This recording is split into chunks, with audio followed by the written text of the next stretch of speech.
다 함께 자리에서 일어나셔서 사도신경으로 신앙 고백함으로 하나님 앞에 주일 예배를 드리겠습니다. 나는 전능하신 아버지 하나님 천지의 창조주를 믿습니다. 나는 그의 유일하신 아들 우리 주 예수 그리스도를 믿습니다. 그는 성령으로 잉태되어 동정녀 마리아에게서 나시고 본디오 빌라도에게 고난을 받아 십자가에 못 박혀 죽으시고 장사된 지 사흘 만에 죽은 자 가운데서 다시 살아나셨으며 하늘에 오르시어 전능하신 아버지 하나님 우편에 앉아 계시다가 거기로부터 살아있는 자와 죽은 자를 심판하러 오십니다. 나는 성령을 믿으며 거룩한 공교회와 성도의 교제와 죄를 용서받는 것과 몸의 부활과 영생을 믿습니다. 아멘.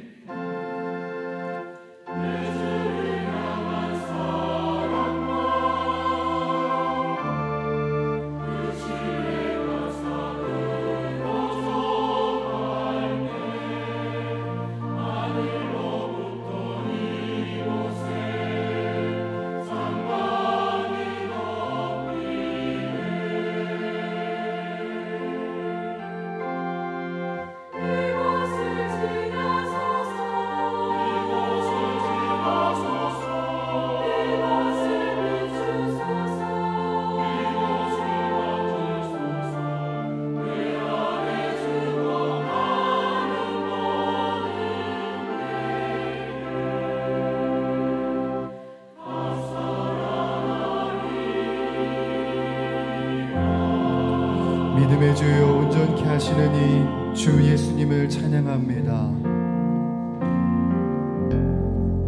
지극히 높은 주님의 나 지성소로 들어갑니다. 세상의 신을 벗고서 주 보좌 앞에 엎드리리. 내 주를 향한 사랑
함께 올려드립시다.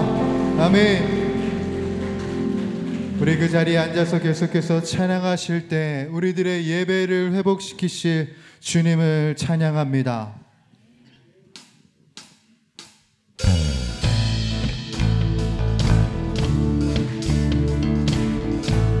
우리 함께 고백할까요? 지금은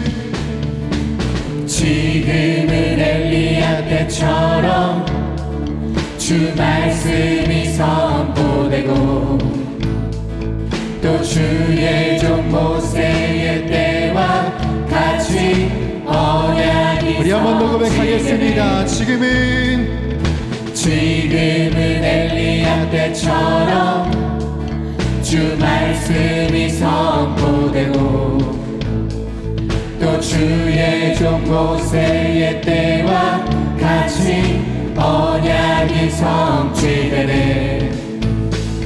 비록 전쟁과 기근과 핍박 환난 날이 다가와도 우리는 광야에 외치는 소리 주의 길을 예비하라. 오라 주님 구름 타시고 나팔 불 때에 다시 오시네. 모두 외치세 이는 은혜의 해니 시온에서 구원이 임하네. 또 에스겔의 환상처럼 마른 뼈가 살아나며 또 주의 종 다윗의 때와 같이 예배가 회복되네. 에스겔의 환상처럼 또 에스겔의 환상처럼 마른 뼈가 살아나며 또 주의 종 다윗의 때와 같이 예배가 회복되네. 추수할 때가 이르러 들판은 이어졌네. 우리는 추수할 일꾼 되어 주 말씀을 선포하리. 오라 주님 구름 타시고 나팔 불 때 다시 오시네. 모두 외치세 이는 은혜의 해림 시온에서 구원이 임하네. 오라 주님 구름 타시고 나팔 불 때 다시 오시네. 모두 외치세 이는 은혜의 해림 시온에서 구원이 임하네. 오라 주님 구름 타시고 나팔 불 때에 다시 오시네. 모두 외치세 이는 은혜의 해림 시온에서 구원이 임하네.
하나님께서 이렇게 말씀하십니다. 너희는 가만히 있어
주님 오심을 기다리며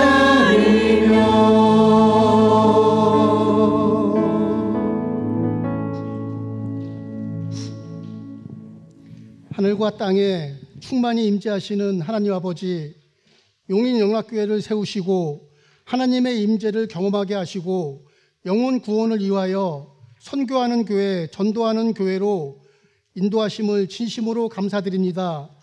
우리는 하나님과 교제하며 행복하게 살 수 있도록 창조되었으나 인간적 불순종으로 인하여 불안과 두려움 속에 살았음을 고백합니다. 이 시간 저희의 불순종과 허물을 주님 앞에 회개하오니 십자가의 보혈로 용서하여 주시옵소서. 예수 그리스도 이름을 믿는 자들에게 하나님의 자녀가 되는 권세를 주시고 구원에 이르게 하시어 이제 성도라 칭함을 받았으니 우리의 인생이 담대히 하나님이 원하시는 길을 걸어가는 인생들 되게 하시옵소서. 우리나라를 위하여 기도드립니다. 대통령을 비롯한 지도자들이 하나님을 경외하는 마음을 갖고 국민을 사랑하며 긍휼히 여기는 지도자들이 되게 하여 주시옵소서. 분열된 마음은 사라지게 하시고 연합된 마음으로 하나님이 세우신 창조 질서가 참 진리임을 깨닫고 정의가 바로 서는 나라로 인도하시옵소서. 한 영혼을 천하보다 귀히 여기시는 하나님, 영원한 행복으로 초대하는 2023년 블레싱 데이를 선포하고 예수님께로 초대할 태신자를 생각하고 작정하려고 합니다. 한 영혼을 살리는 사명에 적극적으로 참여함으로 복음을 접할 기회가 없었던 분들이 주께로 나올 수 있는 역사가 있기를 원합니다. 대학 입시라는 큰 관문을 기다리고 있는 수험생들에게 평강의 마음과 담대함을 허락하시고 기쁨으로 열매를 맺을 수 있는 은총으로 함께하여 주시옵소서. 사회로의 진출을 위하여 취업을 준비하고 있는 우리 교회 청년들을 위해 기도합니다. 먼저 하나님을 의지하여 확신을 갖게 하시고 하나님이 예배하신 직장과의 만남을 이룰 수 있게 도우시고 온 교회가 기뻐할 수 있는 감사로 인도하여 주시옵소서. 하나님이 오늘도 세계 속에서 말씀의 씨를 뿌리는 선교사님들을 안전하게 지켜주시고 하나님이 머무르시는 시선 속에 우리들도 같은 시선으로 바라볼 수 있게 하시옵소서. 배덕한 담임 목사님께 다윗의 용기와 솔로몬의 지혜로 강건하게 교회를 이끌어가는 리더십 되어서 이 시간 선포되는 말씀이 생명 구원의 진리를 알게 하시고 영혼 사랑의 열정이 회복되게 하여 주시옵소서. 또한 원치 않는 질병과 사고로 병상에 있는 환우들에게, 또 경제적 어려움이 있는 가정 속에 주님의 위로와 보혈의 은혜로 회복되게 하실 때 어려움이 변하여 찬송이 되게 하시옵소서. 오늘 드려지는 예배 가운데 성령의 기름 부음이 넘쳐나게 하시며 정성껏 준비하여 드리는 시온 찬양대의 찬양을 기뻐 받아주시고 예배를 섬기는 손길들을 축복하여 주시옵소서. 오늘 예배 가운데 성삼위 하나님께서 임재하실 줄 믿사오며 우리 주 예수 그리스도 이름으로 기도하옵나이다. 아멘.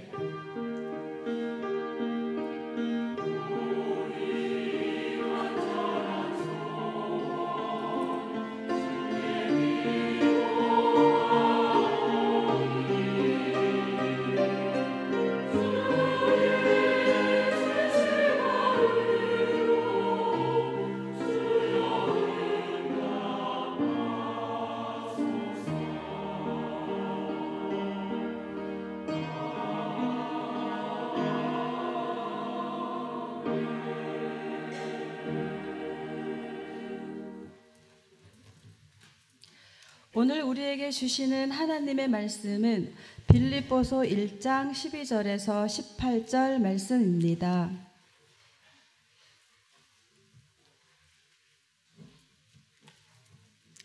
빌립보서 1장 12절에서 18절까지 말씀입니다.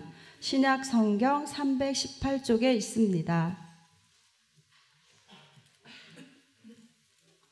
하나님의 말씀을 봉독하겠습니다. 형제들아, 내가 당한 일이 도리어 복음 전파에 진전이 된 줄을 너희가 알기를 원하노라. 이러므로 나의 매임이 그리스도 안에서 모든 시위대 안과 그 밖의 모든 사람에게 나타났으니 형제 중 다수가 나의 매임으로 말미암아 주 안에서 신뢰함으로 겁없이 하나님의 말씀을 더욱 담대히 전하게 되었느니라. 어떤 이들은 투기와 분쟁으로, 어떤 이들은 착한 뜻으로 그리스도를 전파하나니 이들은 내가 복음을 변증하기 위하여 세우심을 받은 줄 알고 사랑으로 하나 그들은 나의 매임에 괴로움을 더하게 할 줄로 생각하여 순수하지 못하게 다툼으로 그리스도를 전파하느니라. 그러면 무엇이냐? 거칠애로 하나 참으로 하나 무슨 방도로 하든지 전파되는 것은 그리스도니 이로써 나는 기뻐하고 또한 기뻐하리라. 이것은 하나님의 말씀입니다.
감사합니다. 네. 저희 보고 박수 치라고 이렇게 마이크에서 벌써 소리가 났습니다. 예, 감사합니다. 교회 소식 주보 참고하실 때 전하기 전에 먼저 하나님께서 보내주신 한 가족분을 소개하는 시간 갖도록 하겠습니다. 권순복 권사님께서 전도하셨는데요. 권광옥 성도님 잠깐 손을 들어 표시하면 어떠실까요? 네, 우리 한번 박수로 환영하시겠습니다. 감사합니다. 잘 오셨습니다. 네, 끝나고 나서 잠깐 뵙고 가도록 하겠습니다. 네, 여러분 주보를 잠깐만 참고해 주시고요. 우리 길을 방문하신 모든 분들 주님의 이름으로 환영합니다. 등록 원하시는 분 말씀하시면 저희가 친절하게 도와드리도록 하겠습니다. 우리가 말씀과 함께 철로역정 계속 진행 중에 있는데요. 수요일부터 요한복음으로 진행하게 됩니다. 따라서 그냥 따라오지 마시고 꼭 홈페이지에 들어가셔서 요한복음 개론 영상을 보시고 그래서 숲을 먼저 크게 보고 그 다음 요한복음이라는 나무로 들어가면 훨씬 더 성경을 이해하는 데 많은 도움이 될 겁니다. 꼭 그렇게 함께 해주시길 부탁드리고요. 원포인트 예배로 오늘 예배 드립니다. 그래서 가정예배 주간이어서 교회학교 유치부 본문을 가지고 모든 부서가 같은 본문을 가지고 설교를 하게 됩니다. 그러니 가정에 어린아이들 자녀들이 있다면 손주가 있다면 꼭 가셔서 오늘 뭐 느꼈니 하면서 짧게라도 느낀 것 또 서로 기도 제목을 나누고 그렇게 은혜를 나누는 시간을 꼭 가졌으면 합니다. 참고로 교육부서에서는 매달 시상을 하고 있고 우리 교회에서는 12월 달에 분기별로 시상을 하고 있습니다. 적극적으로 참여해 주셔서 우리 아이들의 가정에서도 하나님을 더 경험할 수 있기를 또 힘써 주시길 바랍니다. 하반기 블레싱데이 작정해서 여러분에게 안내 드립니다. 지난주 말씀도 했고 1차로 작성했는데요. 우리가 늘 이야기하지만 적어도 1년에 2명 정도 마음에 품고 기도해야겠다. 그분이 우리 교회에 오든 안 오든 지금 오시든 안 오시든 상관없이 우리가 해마다 그래도 예수님을 알지 못하고 혹은 예수님을 알았지만 마음이 떠난 영혼들을 위해서 더 기도해야 되겠다라는 마음으로 우리는 블레싱데이를 연 2번 걸쳐서 하고 있습니다. 그러니 여러분 적어도 2명 기도하면서 하나님께서 감동하시는 분 마음에 오신 분 있으면 꼭 이름을 적어서 교회 내주세요. 그럼 교회에서 함께 기도합니다. 언제 그분이 어떻게 누구를 통해 예수님을 영접할지 우리는 아무도 모르지만 우리가 그렇게 씨앗을 뿌리면 하나님께서 반드시 열매 맺게 하실 것을 믿고 함께 꼭 작정해서 내주시기를 부탁드립니다. 오늘은 1시에 70세 이상 되신 어르신들 시니어 야유회가 있습니다. 교회에서 25층 버스로 2대로 이제 천리 저수지 쪽을 다녀오시게 되는데 안전하게 또 즐거운 시간 보낼 수 있도록 기도해 주시기를 바랍니다. 오늘 한가족 환영식이 2부 예배에 있었습니다. 또 3부 예배 오늘 못 나오셔서 참석은 못 하셨는데 늘 우리가 먼저 한가족분들에게 다가서서 교회가 편안한 그런 안식처와 사랑방 같은 곳이 될 수 있도록 여러분들 마음을 써주시기를 부탁드립니다. 오늘 오후 2시에 1층 지혜실에서 당회가 있습니다. 제2 여전도회 가을 야유회가 있습니다. 여전도회들 적극적인 참여 부탁드리고요. 찬양팀 워크숍이 있습니다. 우리 좀 전에 또 그런 찬양팀들이 수요일에도 있고 새벽에도 있고 또 중고등부 청년부에도 있는데 그 찬양팀들이 전체 모여서 외부 팀이 오셔서 이제 악기 사용하는 방법 또 찬양 인도하는 방법 보컬까지 다 이렇게 훈련하고 워크숍을 하는 그런 시간이 있습니다. 소속되신 분들 다 참석해 주시고 나는 지금까지 찬양팀 한 번도 안 해봤지만 해보고 싶다. 또 하나님이 나에게 그런 은사를 주셨는데 섬기고 싶다 하는 분들도 연락하고 참석하시면 많은 도움이 될 거라 생각합니다. 성지순례 참여하기를 원하시는 분 오늘까지 신청해 주시면 되겠습니다. 수험생과 취업준비생을 위해서 여러분 여태까지 기도해 주신 거 정말 감사합니다. 더 이름을 호명하면서 아이들을 위해서 기도해 주셔서 그냥 단순히 좋은 본인이 원하는 대학에 입학하고 본인이 가고 싶었던 직장에 취업하는 것이 목적이 아니라 정말 하나님이 하셨구나, 하나님 나와 함께 하시는구나 라는 것을 우리 자녀들이 경험할 수 있도록 그렇게 기대해 주시기를 바랍니다. 교역자 동정입니다. 최희상 목사님 목회 연수 보내고 있습니다. 여러 곳을 다니면서 또 좋은 것 많이 배우고 오실 수 있도록 여러분 기도해 주시길 부탁드리고요. 참고로 이 교구에 소속되신 분들은 교구 안에 크고 작은 일이 있을 때 임민석 목사님에게 전해 주시면 그런 공백 없이 일이 잘 이루어질 것을 생각합니다. 꼭 그렇게 해주시기 부탁드립니다. 내년도 교육부서를 위해서 그로잉 252 세미나에 전체 교역자가 참석하게 됩니다. 가서 잘 배우고 오고 또 우리에게 잘 적용할 수 있도록 여러분 기도해 주시기를 부탁드립니다. 더 자세한 광고는 주부를 참고해 주시고 우리 함께 기도하기 전에 혹시 조동희 집사님 조동희 집사님, 소연주 집사님 특별히 지난 주간에 또 사랑하고 존경하는 아버지께서 하나님의 부르심을 받고 또 힘든 시간이 있었지만 또 오늘 예배에 참석했습니다. 우리가 박수 같은 건 없습니다. 그러나 잠깐 자리에서 일어나시면 좋겠어요, 집사님. 네, 우리 또 기회 되면 우리 집사님 힘을 내실 수 있도록 기도해 주시고 함께 격려해 주시기 바랍니다. 네, 감사합니다. 네, 이제 제가 기도하고 하나님 말씀 나누겠습니다. 거룩하신 아버지 하나님, 오늘도 저희를 불러주셔서 하나님 앞에 예배하고 또 말씀 들을 수 있는 귀한 은혜 주신 것 감사합니다.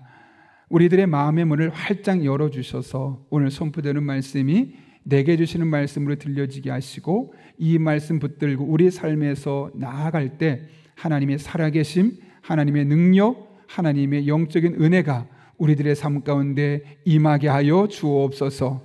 예수님의 이름으로 기도하옵나이다. 아멘. 우리 한번 앞뒤 좌우에 있는 분에게 이렇게 인사하겠습니다. 잘 오셨어요? 보고 싶었어요? 인사하겠습니다.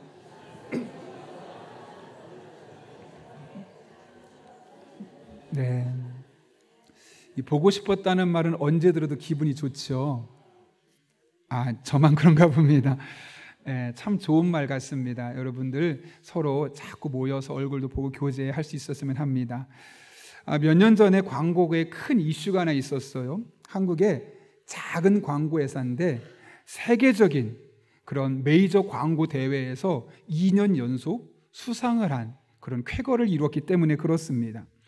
우리나라의 아주 대형 그런 업체에서 이루는 것도 아니고 인원이 20명밖에 되지 않는 작은 회사에서 2년 연속 본선에 올라가고 상을 받았다는 것은 정말 놀라운 일이었습니다. 이 회사를 이끌고 있는 사람은 박서원 대표인데요, 박용만 두산그룹 회장의 장남입니다. 두산그룹 회장의 장남, 그렇지. 어릴 때부터 돈도 많았고 교육도 많이 받았을 테니까 당연히 나 같아도 내가 아버지가 두산 회장이면 저 정도는 되겠지 라고 생각하는 분이 있을지 모르겠습니다. 그러나 박서원 씨는 어릴 때 공부와 담을 싼 유명한 문제였다고 합니다. 중앙일보에서 인터뷰한 기사를 보게 되면 그는 고등학교 때 53명이 그의 반이었는데 그중에 50등을 할 정도로 정말 공부는 한 번도 한 적이 없을 정도였습니다. 싸움도 자주 했고 집에 돈이 많다 보니까 고등학생임에도 불구하고 나이트클럽에 가서 그냥 거주하고 쉬는 일들이 너무나 많았다고 합니다. 그래도 대학은 가야지 라는 말에 어쩔 수 없이 점수에 맞춰서 학교를 가게 되었는데 경영학과를 갔습니다. 그런데 안 맞는 거죠. 그러니 어떻게 할까? 학교 수업을 자꾸 빼먹고 학사 경고까지 받게 되고 결국 더 이상 이 학교도 못 다니겠구나 라는 마음에 미국에 유학을 결정하게 됩니다. 도피성 유학이죠. 한국에 더 이상 갈 데가 없으니까 어쩔 수 없이 가게 된 겁니다. 그래서 유학을 했지만 그곳에서도 마음에 적성에 맞는 것을 찾을 수 없습니다. 그래서 매년 학과를 바꿉니다. 경영학과, 사회학과, 심리학과, 기계공학과. 그렇게 3년 동안 계속해서 과를 바꾸게 되었죠. 그래서 어쨌든 그러면서 학교를 다니게 되었는데 늘 운동장에서 함께 운동했던, 농구를 했던 친구가 어느 날 학교에서 보이지 않는 겁니다. 도대체 왜 그러지? 너무 궁금해서 그 친구 집을 찾아갔는데 밥도 거르면서 종이를 가지고 우주선을 열심히 만들고 있는 겁니다. 너무 집중하고 있는 그 모습. 시각 디자인을 전공한 친구인데 그것을 하는 모습이 공부하는 것 같지 않고 마치 놀이처럼 즐겁게 하는 모습을 보면서 나도 저 친구가 하는 수업에 한번 참여해보고 싶다 해서 그 다음 주에 그 친구가 듣는 수업을 한번 참관해 본 겁니다. 그리고 나서 나도 저 일을 한번 해봐야겠다 하고 디자인 일을 해보기 위해서 뉴욕 스쿨 오브 비주얼 아트라는 곳에 지원을 하게 되고 학교를 옮기게 되었습니다. 그의 나이가 26살인데 한 번도 미술 공부해 본 적이 없거든요.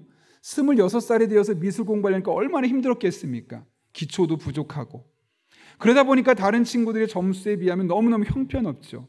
방법이 없습니다. 그들을 따라가려면 숙제를 하나만 내면 2가지, 3가지 더 많이 준비해서 교수님에게 인정받아야 했고, 또 기초가 워낙 부족하다 보니까 스스로가 너무 많은 시간, 아이들을 어떻게 내가 좋은 아이들을 가질 수 있을까 고민하는 시간을 갖게 되었습니다. 그런 시간을 보내고 나니까 시간이 지나면 지날수록 형편없었던 성적에서 올 A로 그의 학년을 마감할 수 있었습니다. 그리고 나서는 유심히 친구들을 지켜보는 겁니다. 이 중에 나같이 좀 똘똘하면서 뭔가 창의적인 친구가 있을까? 4명이 눈에 들어왔습니다. 그 4명과 본인 5명이서 처음에 회사를 설립한 게 빅엔트라는 회사였고, 그 회사에서 이런 디자인 대회에 나아가면서 그렇게 작은 회사에서 무려 2년에 걸쳐서 그가 상을 수상할 수 있게 되었던 것이죠. 여러분, 참 놀라운 일이 아닐까요? 그런데 이런 생각이 들지 않습니까? 어떻게 문자였고 53명 중에 50등을 했던 아이가 다시 공부에 열정을 갖고 또 자기에게 주어진 일에 애정을 갖고 일에 뛰어들 수 있었을까? 도대체 어떻게 그런 일이 가능했을까요, 여러분? 자신이 좋아하는 일, 자신에게 맞는 일을 찾았기 때문에 그렇습니다. 그래서 그는 지금도 잠을 하루에 4시간밖에 자지 않는다고 합니다. 그의 표현대로 하면 그 일에 미치지 않고서는 이런 일을 할 수 없다는 거죠. 그리고 그 미칠 수 있었던 이유는 너무 좋아서, 나한테 잘 맞아서 라고 그의 책에 보게 되면 생각하는 미친놈이라는 책이 그가 쓴 책이거든요. 그 책에서 그가 스스로 그렇게 이야기를 하고 있습니다.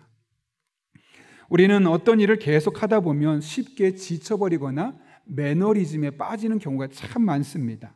그러나 정말 자기가 좋아하는 일, 나에게 꼭 맞는 일을 발견하게 되면, 즉 내가 이 땅에 태어나서 무슨 일을 해야 될지 그 사명을 발견하게 되면 지친 마음도 금방 회복하게 되고 매너리즘을 극복하며 잠을 4시간밖에 자지 않아도 즐겁게 그 일들을 감당해낼 수 있게 되는 것이죠.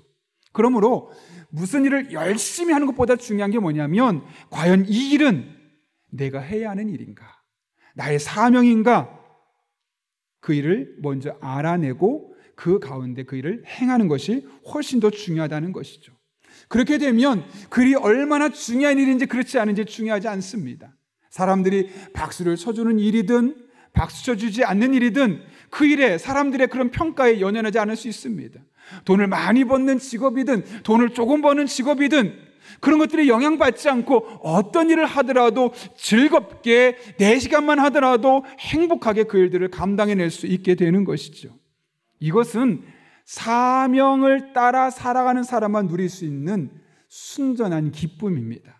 바라기는 저도 여러분도 하나님께서 여러분에게 주신 그 일, 사명을 따라 그 일들을 감당할 때 이런 순전한 기쁨을 날마다 경험할 수 있기를 예수님의 이름으로 축원합니다.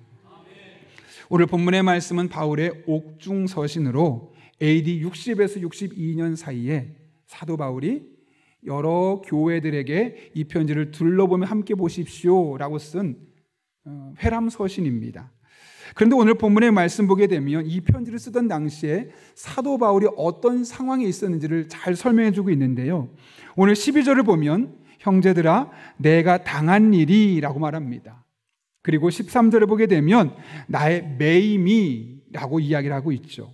이게 무슨 말이냐면 지금 사도 바울이 복음을 전하다가 매였다는 겁니다. 바로 감옥에서 착고에 손과 발이 매여 있는 그런 상태로 사도 바울이 놓여 있음을 이야기하고 있는 것이죠.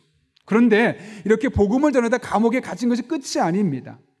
대다수의 사람은 그런 사도 바울을 보면서 그를 격려하고 그를 위해서 그가 이제 감옥에 들어갔으니 더 이상 복음을 전하지 못하니까 우리가 대신 복음을 전해주자라는 마음으로, 선한 마음으로 그렇게 사도 바울이 못하는 일을 대신해 주는 사람이 있는 반면, 소수는 이때가 기회다, 사도 바울을 없앨 수 있는 기회, 그보다 우리가 더 인정받을 수 있는 기회야 라고 말하면서 그를 비방하고 오히려 그에게 해를 끼치는 사람도 있었습니다. 오늘 17절 말씀이죠.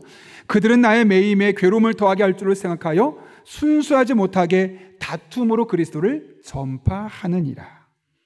이것이 지금 사도 바울이 겪고 있는 어려움입니다. 예수님이 진리임을 전하다가 감옥에 갇혔는데 그동안 자기와 함께 복음을 전하던 사람의 일부가 자신을 비난하고 시기하고 있는 그런 상황. 극단적으로 표현하면 이젠 예수님도 못 믿을 것 같고 나와 함께 동료했던 사람도 못 믿겠다라는 말이 저절로 나올 만큼 사도 바울에게는 절망적인 상황에 처하게 되었던 것이죠. 그런데 그런 상황에서 바울이 지금 뭐라고 고백하고 있습니까? 오늘 18절 말씀 보게 되면 전혀 의외의 표현을 이야기하고 있는데 같이 한번 읽겠습니다. 시작. 그러면 무엇이냐? 거칠애로 하나 참으로 하나 이로써 나는 기뻐하고 또한 기뻐하리라. 아멘. 지금 바울이 뭐라고 그래요? 기뻐하겠대요. 또 기뻐하겠대요.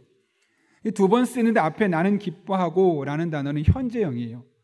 내가 비록 지금 감옥에 갇혀 있어도 나와 함께 동료를 있던 사람이 나를 비난하고 나를 시기해서 나를 괴롭혀도 나는 현재 너무 기뻐하다. 기쁘다. 그리고 뒤에 있는 또한 기뻐하리라는 미래형이거든요. 앞으로도 여전히 기뻐할 것이다 라고 적극적으로 표현하고 있는 것을 보게 됩니다.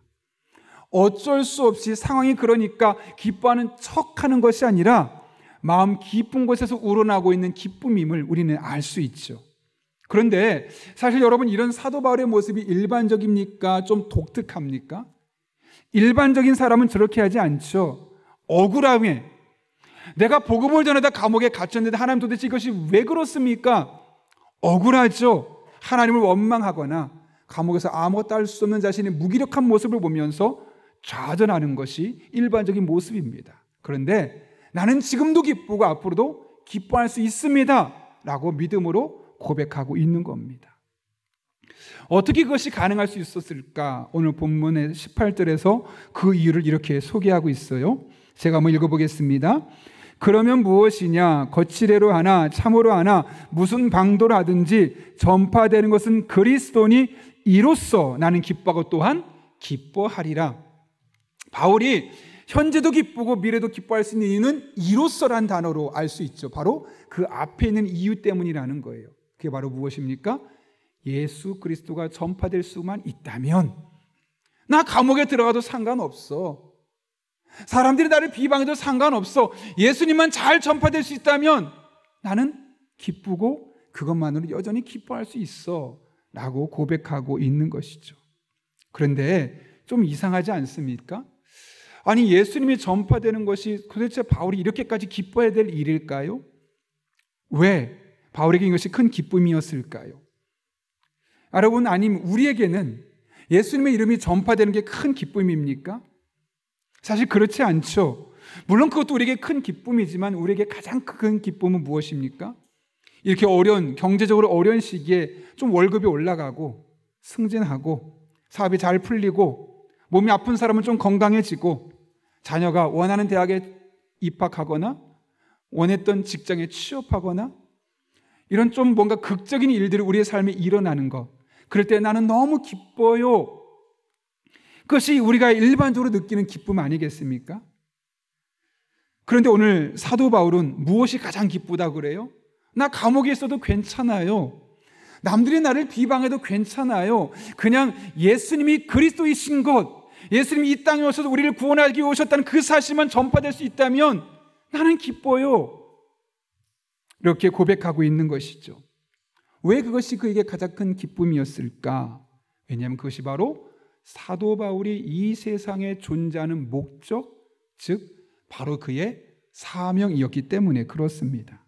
사도 바울은 예수님의 십자가를 전하는 것, 예수님이 이 땅에 오셔서 우리를 구원해서 우리가 하나님의 백성이 되었다는 것, 하나님의 자녀가 되었다는 것이 그에게 주어진 영적인 사명임을 분명히 알았고 일평생 이것 감당하다가 순교한 사람이 바로 바울입니다. 실제로 이 같은 것은 성경 곳곳에서 나타나 있죠. 대표적인 말씀 두 가지만 살펴보면 오늘 본문 읽은 뒤에 있는 빌립보서 1장 20절과 21절은 사도 바울이 이렇게 고백합니다. 한번 읽어볼까요? 시작.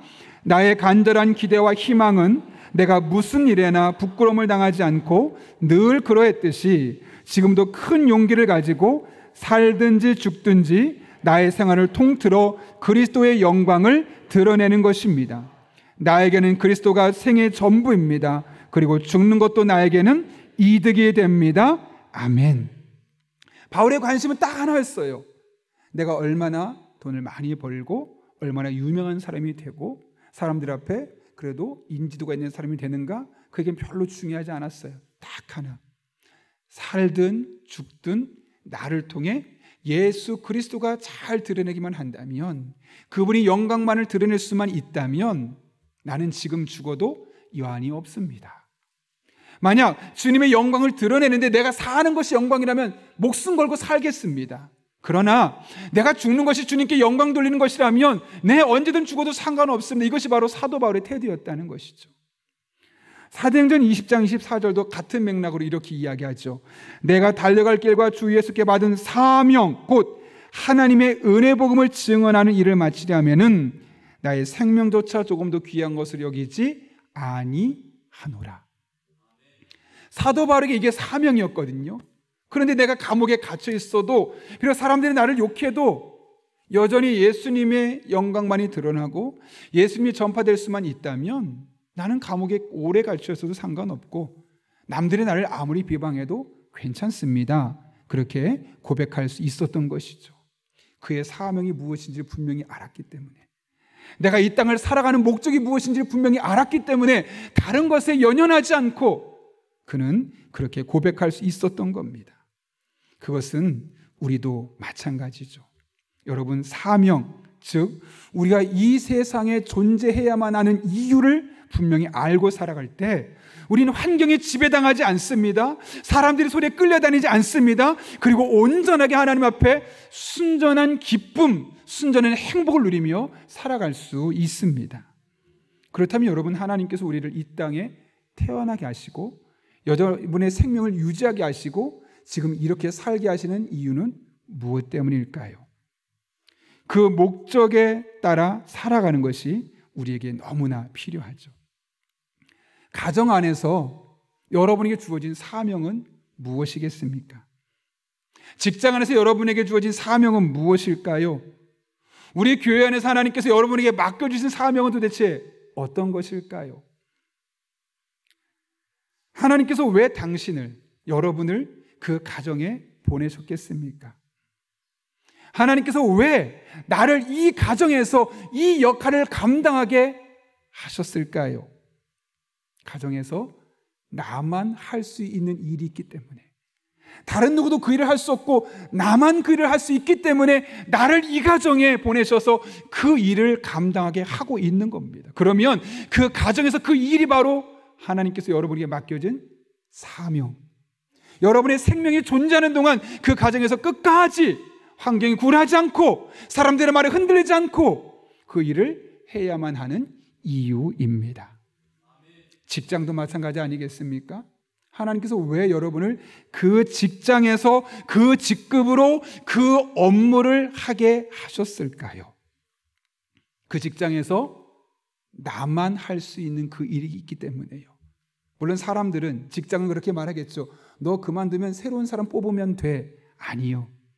하나님께서 나만 할 수 있는 일이 있기 때문에 지금 그 직장에 나를 보낸 겁니다. 만약 내가 다른 곳에 필요하면 그 직장에서 다른 곳으로 옮겨서 그곳에서 그 일을 감당하게 하시는 거죠. 교회도 마찬가지 아니겠습니까? 왜 많은 교회 중에 하나님께서 여러분을 우리 교회 다니게 하셨을까요? 그리고 왜 그 직분을 주셨을까요? 왜 다른 사람은 눈에 보이지 않는데 내 눈에 그것이 띄게 하고 내 눈에 그게 보이게 하셨을까요?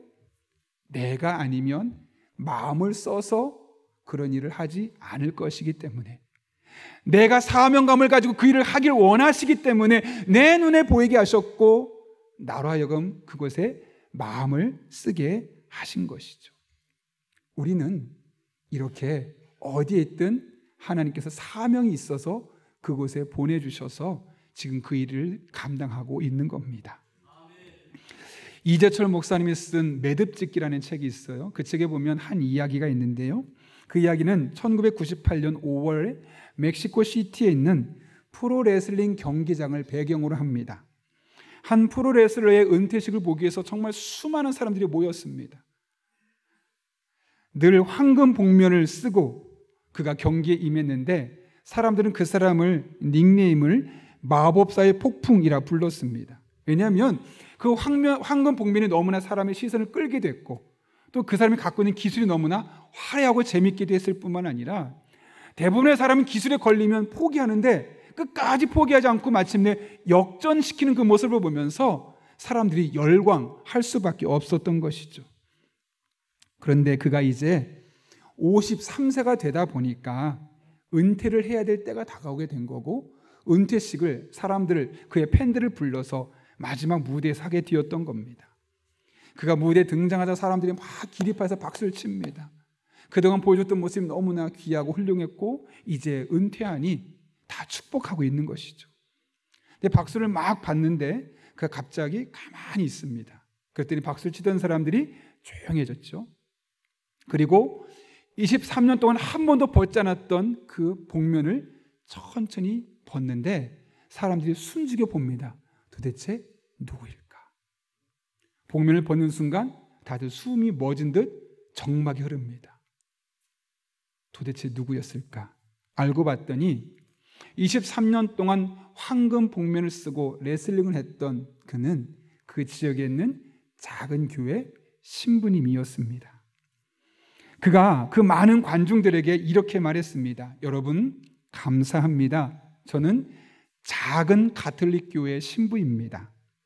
프로레슬링을 하는 동안 보육원 아이들을 경제적으로 도울 수 있었고 저는 아이들에게 그래서 꿈을 줄 수 있었기 때문에 너무 기뻤고 너무너무 행복했습니다. 라고 자신의 은퇴에서 마지막 말을 남겼죠. 그 말이 끝나자 관중들이 더 크게 일어나서 크게 박수치며 그를 응원하게 되었죠.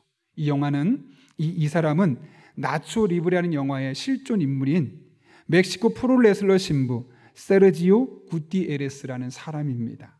여러분 그의 직업이 뭐죠? 신부입니다. 신부면 무슨 일을 해야 됩니까? 성당으로 찾아오는 사람들에게 예배를 집례하고 그들을 축복하고 그들을 위해 기도하는 일을 해야 되죠. 근데 왜 저런 일을 했을까요? 사실 그는 23년 동안 레슬링 선수를 하면서 코뼈도 부러지고 갈비뼈도 여러 번 금이 가고 팔이 탈구되고 완전 몸이 신체가 엉망이 되어 버렸습니다. 그런데 그는 몸이 그렇게 망가지면서까지 왜 23년 동안 신부라는 자신의 신분을 숨기고 프로레슬러로서 복면을 쓰고 살아야만 했을까요? 바로 3,000명의 고아를 돌보기 위해서였습니다. 그 당시 너무나 국가가 가난했고 교회 살림도 작다 보니 녹록지 않았습니다. 그러다 보니 고아원에 있는 아이들을 돌봐야 되는데 돈이 어디서 올 데가 없는 겁니다. 어떻게 하는 게 대부분의 사람일까요? 너무 어려우니까 하나님, 이 어려운 시기에 저에게 고아를 돌볼 수 있는 사명을 주셨는데 도대체 이게 뭡니까? 나라도 어렵고 교회도 어렵고 아무것도 할 수 있는 게 없습니다. 도대체 저한테 뭘 하라는 겁니까? 이렇게 원망하고 끝날 수 있습니다. 그러나 그는 그렇게 하기보다는 하나님께서 내게 맡겨진 이 고아들이 있는데 어떻게 이 아이들을 돌볼 수 있을까? 하나님께 지혜를 구하고 그래, 내가 운동을 잘하니까 프로레슬러로서 받는 돈을 가지고 아이들을 도와주면 되겠다. 이런 마음으로 그 일을 시작하게 되었던 것이죠. 어쩌면 신부인데 신부의 역할을 감당할 수 없었기 때문에 즐거움은 없었을 수도 있습니다. 그러나 그는 몸에 병이 들면서까지 프로레슬러로 살아왔던 그 시간, 그 23년의 시간이 너무나 기뻤다고, 너무나 행복했다고 그렇게 이야기할 수 있었던 것이죠. 왜 그럴까요, 여러분?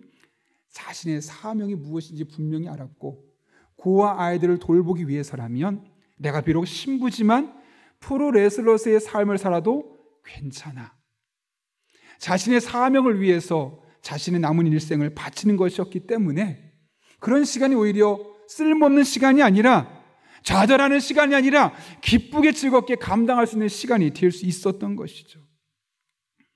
여기서 우리가 한 가지 기억해야 될 것이 있습니다. 우리는 하나님 앞에 하나님, 저 지금 상황이 너무 좋지 않습니다. 그러니 저의 상황 좀 바꿔주십시오. 그럼 제가 하나님이 맡긴 사명이 무엇이든 그 사명을 감당하겠습니다. 그렇게 환경을 바꿔주시면 사명을 감당하겠노라고 하나님께 기도합니다. 그러나 엄밀히 말하면 그 순서가 좀 바뀌어야 합니다. 하나님, 제가 사명을 감당하겠사오니 저에게 능력을 주십시오. 그리고 그 사명을 감당하면 사도 바울처럼 감옥에 있어도, 남들이 나를 비방해도, 다른 그 무엇으로 경험할 수 없는 그 진정한 순전한 기쁨과 행복감을 느낄 수 있게 되는 것이죠. 최근에 몇 번 이야기했었지만 저희 어머니께서 치매가 좀 더 심해지셨어요. 참고로 이걸 가지고 저한테 괜히 이렇게 위로하지 않으셔도 됩니다. 저희 가족들은 다 믿음으로 받아들였고 지금 그 상황에 대해서 큰 불편함이 없기 때문에 괜찮습니다.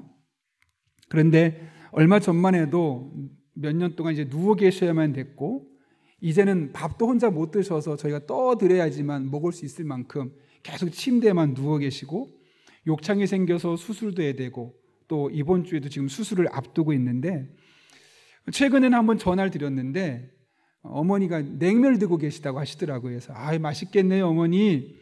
그래, 아이고 막내 아들 잘 지내지? 하고 한 10초 지났는데 근데 너 누구니? 라고 말하시는 거예요. 그러니까 10초 정도라도 자신의 정신을 온전히 할 수 없을 만큼 치매가 아주 심해지신 거죠. 그때 제가 그런 생각이 들었어요. 하나님, 저희 어머니 참 고생 많이 했고 누구보다 하나님 앞에 진실되게 살아오신 분인데 왜 노년에 그렇게까지 하십니까? 좀 빨리 불러가셔서 이렇게 고통당하지 않고 누워서 아무것도 못하고 집에 혼자 계시고 화장실도 누가 업고 가고 목욕도 시켜줘야만 되고 소변도 그렇게 되는데 너무너무 인생이 비참한데 좀 빨리 불러가셨으면 좋겠습니다 라는 기도가 절로 나오더라고요. 그런데 그렇게 기도하다 문득 이런 생각이 들더라고요. 그러면 좋겠는데 하나님이 왜 어머니를 데려가지 않으시는 걸까? 왜 그것도 정신도 온전하지 않은 어머니를 이렇게까지 계속 살려두시는 것일까? 그런 생각이 드는데 어머니와 통화하면서 한 가지 깨닫게 되었습니다. 늘 누워 계세요. 화장실도 혼자 못 가세요. 음식도 혼자 못 드세요. 이제는 자녀도 제대로 기억하지 못하고 저희 손주들 이름도 잘 모르세요. 그런데 가면 늘 웃으세요. 나 그래도 하나님 알고 예수님 알고 내가 이렇게 살 수 있잖아. 그냥 좋으시대요. 아들 와서 냉면 먹어. 그리고 10초 뒤에 너 누구니? 라고 물을 수밖에 없지만 그래도 계속 웃으세요. 그거 보면 한 가지를 깨달았어요. 우리가 보기에는 몸이 아프고 정신도 온전하지 않으면 빨리 세상을 떠나야 되는 것을 생각하지만 그게 하나님 보시기에는 아니었던 거예요. 아파도 정신이 온전하지 못해도 남들에게 피해를 주는 것처럼 보여도 하나님을 잘 알기만 하면, 하나님을 깊이 경험하기만 하면 어떤 상황에서도 웃을 수 있어, 순전한 기쁨을 경험할 수 있어 라는 것을 마치 저와 저희 가족들에게 말씀하시는 것 같더라고요. 어머니는 모르실 거예요. 본인이 그렇게 살면서 웃고 그렇게 살면서 우리에게 즐겁게 하나님 만난 이야기를 하는 그 자체가 얼마나 자녀들에게 놀라운 은혜를 주고 있다는 사실을 모를 거예요. 그렇게 생각해 보니까 그냥 살아계신 것 자체가 하나님이 사명이 있으셔서 생명을 연장시켜 주고 계신 것이더라고요. 우리도 마찬가지입니다, 여러분. 하나님께서 우리를 사명자로 부르셨어요. 그래서 여러분의 생명을 그렇게 연장시켜 주고 있는 거예요. 물론 어떤 분들은 여러분이 서 있는 그 상황이 마음에 안 들 거예요. 경제적인 상황이든 육체적인 컨디션이든 아니면 관계적인 문제든 나는 내 인생 별로 마음에 들지 않아. 하나님이 도대체 이렇게 왜 하셨을까? 하나님 차라리 저를 좀 빨리 데려가 주세요 라는 마음으로 하루하루 살고 있는 분이 있을지도 모르겠어요. 그러나 하나님께서 여러분 한 분 한 분에게 사명이 있어서 생명을 주신 것이고 지금 그렇게 살고 있는 거예요. 그렇다면 여러분이 할 일은 너무나 자명하죠. 내 사명이 무엇일까? 우리 가정에서 내게 맡겨진 사명은 무엇일까? 내가 직장 속에서 많은 직장 중에 이곳을 다니면서 월급을 받고 사업을 하고 일할 수 있게 하신 이 목적이 무엇일까? 이곳에서의 나의 사명은 무엇일까?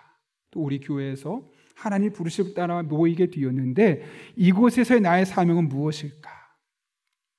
그런 사명을 의식하며 살아가게 되면 환경이 눈에 들어오지 않아요. 사람들의 말이 귀에 들어오지 않아요. 그냥 하나님 안에서 순전한 기쁨, 순전한 행복을 누리며 살아갈 수 있는 것이죠. 사도 바울이 지금 그런 기쁨을 경험하고 있는 겁니다. 바라기는 저도 여러분도 하나님께서 맡겨진 사명을 가정과 교회와 직장 속에서 순전하게 감당하며 나아갈 때 세상 그 무엇으로도 경험할 수 없었던, 세상 그 어떤 것도 채워줄 수 없었던 그 순전한 기쁨과 순전한 행복이 샘솟듯 여러분의 삶 가운데 넘쳐날 수 있기를 예수님의 이름으로 축원합니다. 우리 함께 기도하겠습니다. 이 시간 기도하실 때 1분이지만 하나님 앞에 사모하는 마음으로, 간절한 마음으로 함께 기도하겠습니다. 하나님, 저의 사명은 무엇입니까? 저의 사명이 무엇이길래 저희 가정에서 저에게 이런 위치에서 이런 역할을 감당하게 하셨습니까? 저의 사명을 깨닫게 하시고 즐겁게 감당하게 하여 주옵소서. 직장과 사업장에서의 나의 사명을 온전히 깨닫게 하시고 교회 안에서의 사명을 온전히 깨닫게 하시고 이곳에 매진하며 나아갈 때 환경을 바라보지 않게 하시고 사람들의 소리에 귀를 기울이지 않게 하시고 그때 경험할 수 있는 순전한 기쁨, 순전한 행복 경험할 수 있는 하나님의 사람 되게 하여 주옵소서. 우리는 믿음의 고백을 가지고 한 1분 정도지만 하나님 앞에 간절하게 기도하겠습니다. 거룩하신 아버지 하나님, 오늘 우리를 불러주신 은혜 감사합니다. 나를 이 땅에 사명자로 부르신 것 감사합니다. 그래서 아직 불러가지 않으신 것 정말 감사합니다. 나도 내가 무슨 일을 감당하는지 모르고 살아왔지만 역할이 있어서, 사명이 있어서 여기까지 살려주셨는데 이제는 그 사명을 깨닫길 원합니다. 발견하길 원합니다. 가정 안에서 나의 사명을 알게 하시고 교회 안에서 나의 사명을 깨닫게 하시고 직장 속에서 나의 사명을 알게 도와주셔서 정말 그 사명 즐겁게 감당할 수 있는 믿음의 사람들 되게 하여 주옵소서. 그럴 때 다른 사람은 경험할 수 없는, 그 사명을 알지 못하고는 경험할 수 없는 순전한 기쁨, 순전한 행복, 오늘 사도 바울이 고백했던 그 행복을 경험하게 도와주시고 굿디엘에서 신부가 경험했던 그 행복과 기쁨을 경험하게 도와주시옵소서. 그렇게 하나님 주신 은혜 안에서 우리 한 사람 한 사람 믿음으로 살아가게 도와주시고 그렇게 주님으로 말미암은 진정한 행복을 날마다 노래하며 간증하며 느끼며 경험하며 살아가게 하여 주옵소서. 그리고 우리 성도들의 삶의 복을 더해 주시고 하나님으로 말미암아 늘 평안하고 행복한 일상이 되게 하여 주옵소서. 살아계신 아버지 하나님, 우리를 이 땅에 사명자로 부르셔서 이렇게 생명을 연장시켜 주시고 이 하루도 믿음으로 하나님 바라보며 살아갈 수 있게 하시는 은혜 진심으로 감사를 드립니다. 무턱대고 열심히 살아가는 것이 아니라 가정 안에서 내게 맡겨진 사명, 직장 안에서 내게 맡겨진 사명, 교회 안에서 내게 맡겨진 사명을 늘 인식하고 의식하며 교회 밖의 사람들을 향한 나의 사명이 무엇인지를 깨닫고 남은 한평생 이 사명을 위해서 한 걸음 한 걸음 믿음의 길을 걸어가게 하여 주옵소서. 그럴 때 지금 나에게 주어진 상황이, 환경이 내 마음에 들지 않을 정도로 힘든 상황이라 할지라도 사명을 따라 살아가는 사람만 경험할 수 있는 순전한 기쁨, 순전한 행복이 우리 성도들의 삶 가운데 샘솟듯 일어나게 하여 주옵소서. 예수님의 이름으로 기도하옵나이다. 아멘. 이 시간 찬송가 320장을 부르실 때 마지막 절에 일어서서 함께 봉헌하시겠습니다.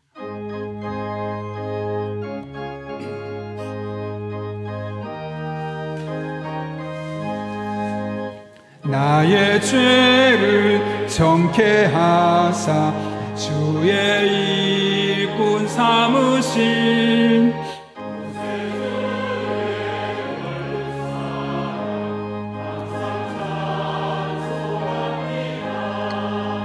나를 일꾼 삼으신 주 크신 능력 주시고 언제든지 주 뜻대로 사용하여 주소서.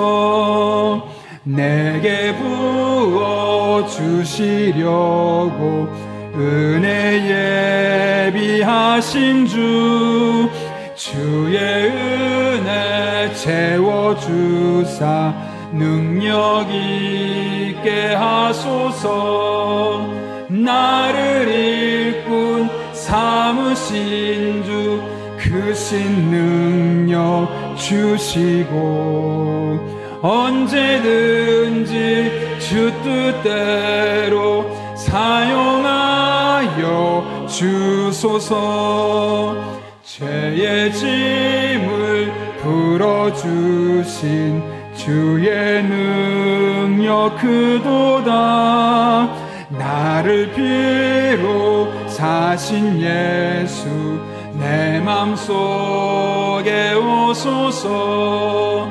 나를 일꾼 삼으신 주 크신 능력 주시고 언제든지 주 뜻대로 사용하여 주소서. 주여 내게 성령으로. 이 시간 가정에서 예배 드리신 분들은 준비한 예물을 하나님 앞에 정성껏 드리겠습니다.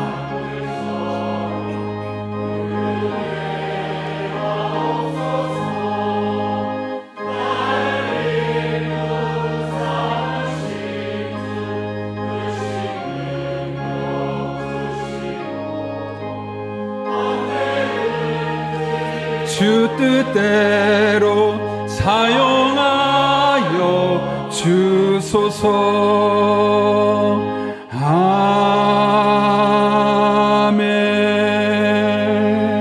아멘. 살아계신 아버지 하나님, 우리의 삶을 돌아다 보면 하나님 앞에 유익하기보다는 무익했고 하나님의 영광을 위해 살기보다는 우리의 이기적인 욕망을 채우기 위해 하루하루 살아왔던 우리네 모습을 발견하게 됩니다. 그러나 우리를 구원하실 뿐만 아니라 하나님의 일꾼으로 삼아주셔서 지난 시간도 하나님과 함께 호흡하며 살아오게 하여 주시고 이날 주님 주신 능력을 삼아하며 함께 예배할 수 있게 하시는 은혜 진심으로 감사를 드립니다. 이 모든 것이 나의 실력이나 나의 운도 아니요 모든 것이 하나님의 은혜인 줄 알기에 오늘 우리가 빈손으로 나오지 아니하고 은혜의 고백을 담아 사랑의 마음을 담아 하나님 앞에 예물들을 드리오니 모든 예물 기쁘게 받아주시옵고 우리 성도 한 사람 한 사람에게 가장 필요한 것으로 가장 복된 것으로 갚아주시는 은혜 한 주간 되게 하여 주옵소서. 우리 성도님들의 피와 땀과 눈물이 담겨있는 예물들입니다. 단 한 푼도 허투루 쓰여지지 아니하도록 우리가 깨어 기도하게 하여 주시옵고 늘 하나님 아버지의 마음을 시원케 하는 곳에만 사용할 수 있도록 영적인 분별력을 더하여 주옵소서. 하나님 아버지, 험한 세상입니다. 날로 복잡해지고 힘든 시간을 살아가고 있습니다. 우리 성도 한 사람 한 사람에게 때를 따라 돕는 은혜로 힘과 능력과 지혜와 만남의 복을 주시고 기도할 때마다 성령으로 충만하게 인도해 주셔서 마땅히 반드시 꼭 기도할 것을 알게 하시고 그렇게 기도할 때마다 모든 것을 합력해 선을 이루시는 하나님의 풍성한 은혜를 경험하게 하여 주옵소서.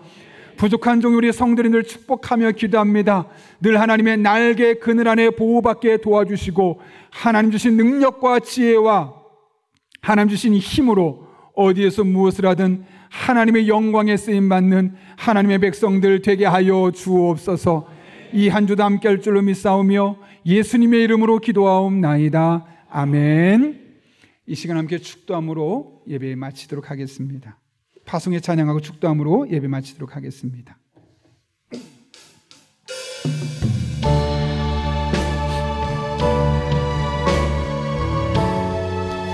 삼하는 마음으로 함께 찬양하며 하나님 앞에 나아갑니다. 하나님의 은혜가 여러분 앞에 이제 시작되었습니다. 시작됐네. 우리 주님의 능력이 날 삶을 다스리고 새롭게 하네. 아멘. 자유하네. 죄와 사망으로부터 날 삶은 변하구나. 충만한 모든 것이 하나님의 은혜입니다. 은혜로다. 주의 은혜 한량없는 주의 은혜 은혜로다. 주의 은혜 변함없는 신실하신 주의 은혜로다. 은혜로 모든 것이 하나님의 은혜로 드려진 것입니다. 그 은혜가 여러분의 일진의 삶 가운데 함께하여 주실 것입니다. 아멘.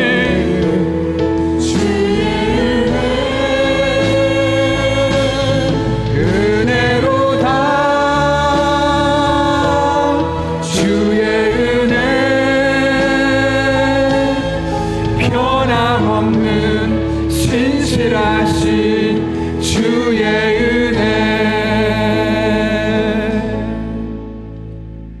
지금은 변함없고 신실하신 우리 주 예수 그리스도의 은혜와 하나님 아버지의 사랑하심과 힘 주시고 능력 주시고 지혜 주시고 늘 선한 길을 인도하시는 성령님의 역사하심이 오늘 주신 말씀을 내게 주신 말씀으로 받고 사명자로 부르신 주님 앞에서 맡겨진 사명을 즐겁게 감당하며 하나님 주시는 영적인 기쁨, 순전한 행복을 누리며 살기로 결단하는 이 자리에 머리 숙인 한 영혼 위에 그들의 삶의 자리, 우리 교회와 나라와 민족, 북한 땅과 온 세계 열방 가운데 이제부터 영원토록 함께 하시옵기를 간절히 축원하옵나이다. 아멘.